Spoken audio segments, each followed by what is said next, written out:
A source of food in what is already considered a food desert is closing its doors. WRTV's Kaitlyn Kendall shows us it's not only leaving neighbors on Indy's north side limited on food options, it also has them questioning the reason behind the closure.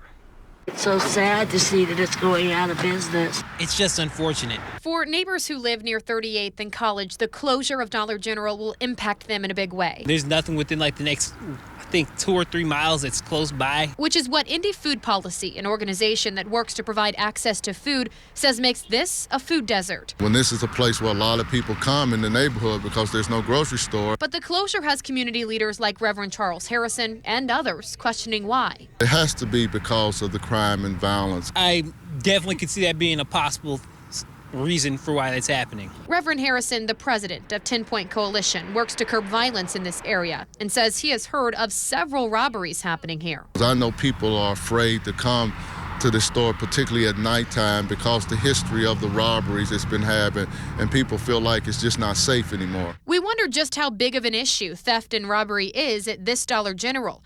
IMPD records show in the last 5 years, at least 99 calls for theft or robbery have been made to this address.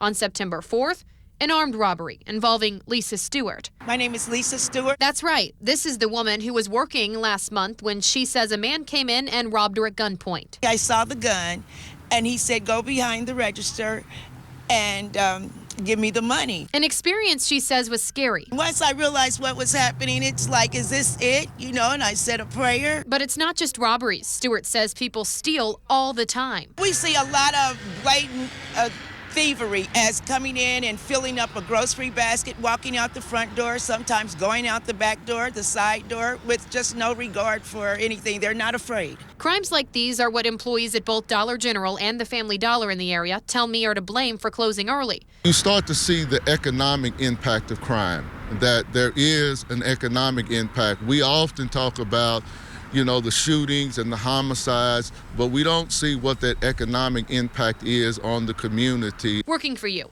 Kaitlyn Kendall, WRTV. Employees tell WRTV they will be closing their doors in early December, and everyone is being relocated to another location. As for those safety concerns and the reason why the lease wasn't renewed, we are still waiting on a response from Dollar General's corporate team.